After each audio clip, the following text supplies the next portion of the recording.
Здравствуйте, дорогие товарищи! В эфире программа Ushanka Show. Hello, comrades, and welcome back to Ushanka Show. Stories about life in the Soviet Union. If you're new to my channel, my name is Sergei Sputnikov, and back in 1971, I was born in the USSR. You are a fucking agent. All of your pictures are bullshit. Your arguments, too. Look, inequality on USA. USSR was a young country developing. You would be better than China is today. You were an anti-communist. Just accept it, brother. The opportunities you claim are nothing compared to millions of Americans. And are not in Russia because migrated. USSR gave you everything, hypocritical scumbag. So today I want to talk to you about how hard it is to be a socialist in a socialist society, and how easy it's to be a socialist in a capitalist society. So about 4 years ago, I recorded a video that called Soviet Mortgage, how my family struggled to buy an apartment in the USSR.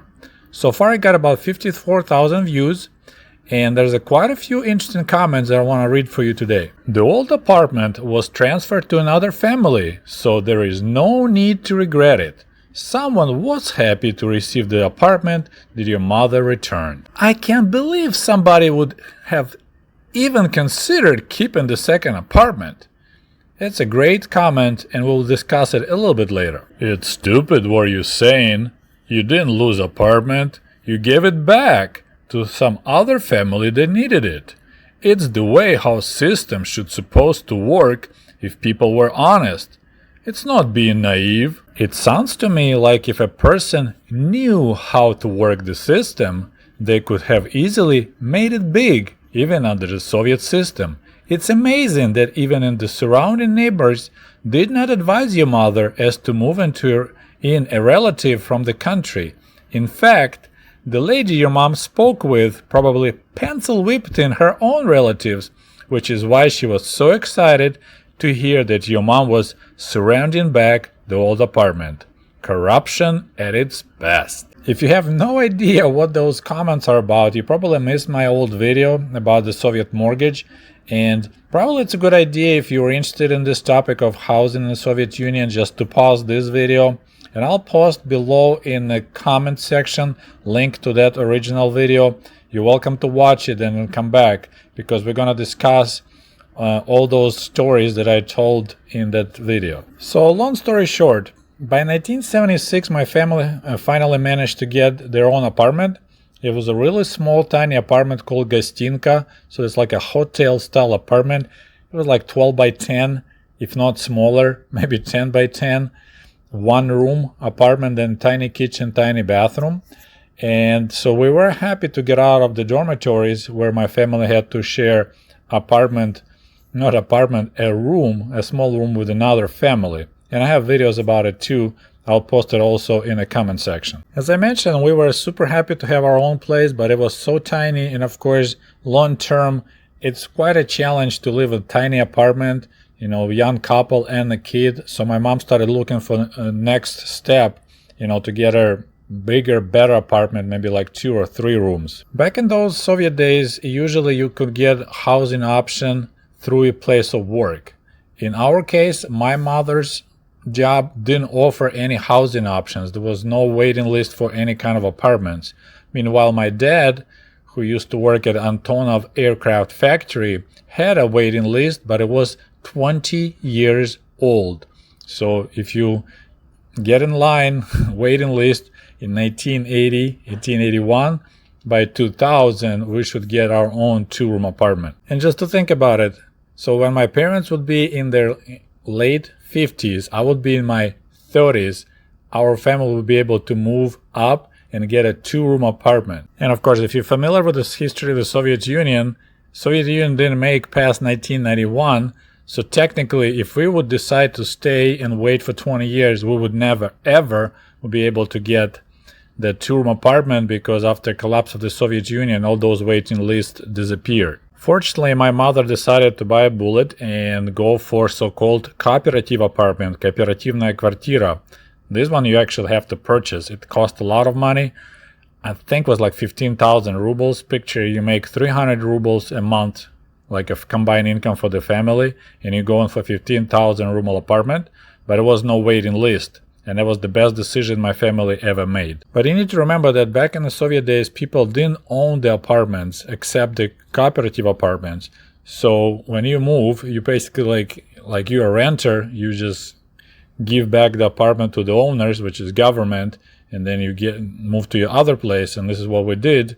My mother called and told whoever the lady in the office that we are getting different apartments, so we're moving out. And that lady was super excited to hear. She's like sounded surprised, according to my mom.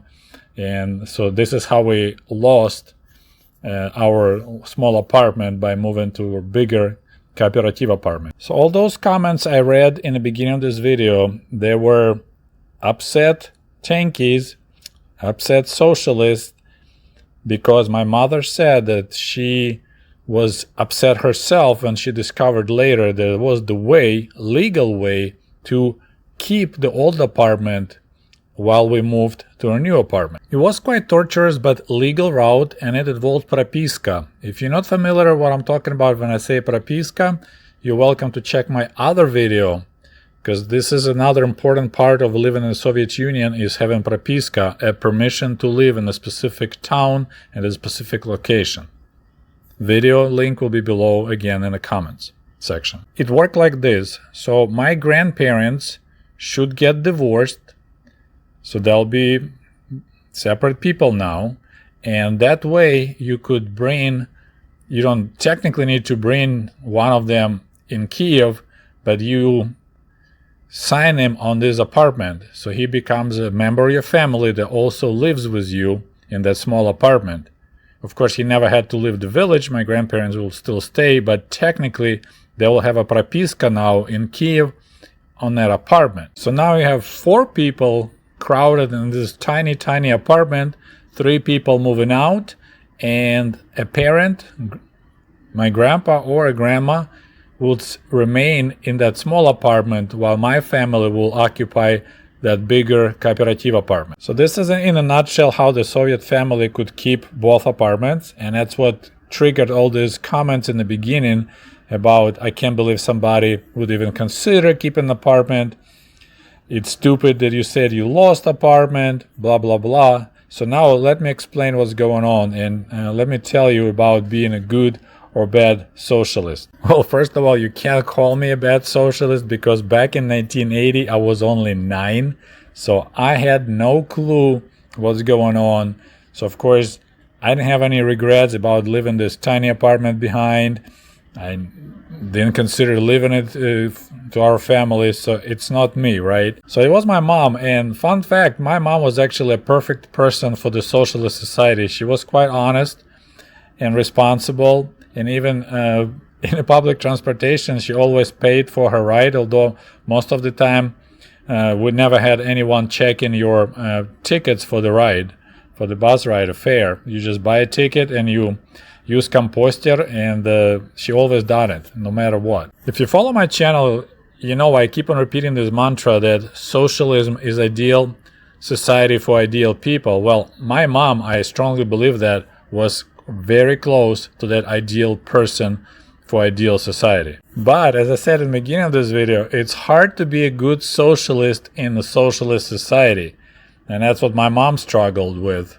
And it's easy to be a good socialist in a capitalist society, because you're getting so upset listening to stories like that, like why would anyone even consider keeping the second apartment? So let me explain you why. You see, it was no greed on my mom's side. She wasn't planning to rent this apartment and keep all the money, because the rent you paid to the government was really low, so you technically could rent it out for maybe 20 or 30 rubles per month. But no, she didn't care about that. Reason number one was her parents, my grandparents. By the 80s, they were getting close to be 70 plus year old, and living out of the country in a small log cabin that had no running water, no heat except wood burning stove, so you had to chop wood all the summer to stay warm in the winter, take care of the animals, take care of the garden. They were getting too old to do that, so this little apartment will be a perfect place for them to move into the city. Now you have a running hot water, running cold water, all the conveniences, it's heated, So that was a reason number one why she would prefer to keep that old apartment. And the reason number two was me. Because when I would reach the age of getting married, what do? You couldn't sell apartments in the Soviet Union. The only way to split the apartment would be trying to find the option to exchange it. And usually 3-room apartment you could exchange for 2 + 1, but then you need to pay money. Or usually people could just exchange 3-room apartment for 2 1-room apartment. So if my family kept that old small apartment, I would have an option, a landing pad, just like, okay, I'm getting ready to marry and I can bring my bride, my new wife, into my own apartment and everyone will be happy. So as you see, my mother wasn't greedy or something trying to keep that old apartment. She was just thinking about the future of her own family. Just as I mentioned earlier in this video, it was very hard to be a real socialist while living in a socialist society. And in the case of my family, life happens. In 1986, about 5 years after we moved, my parents had another kid, my little brother Artyom. So now we had 2 boys and 3 rooms, and of course my parents. So actually I made the housing situation way better for my family by moving away to United States. And just a quick side story. So when my brother got married, my parents decided like, hey, why don't you guys save money? Don't rent an apartment, just move in with us. We have a nice 3-room apartment. There's plenty of room for 2 families. That was a bad idea because, if you keep 2 women in 1 kitchen, you will always have problems. So now my brother, on one side, his young wife will be complaining about my mom. On the other side, my mom will be complaining about his young wife. So he was going nuts. And that was one of the reasons why my mother decided to move out. And that's when she asked me to buy her a small house in the village that she grew up in. And that's how she ended up moving there to kind of get out the way so my brother can have a better family relations. It didn't help in the end. They end up divorcing anyway. Well, my friends, that's all I have for you today. I hope you learned something new about the situation with housing in the Soviet Union. As always, don't forget to like this video, share with your friends, post a comment, and we'll talk to you soon. До свидания. Goodbye.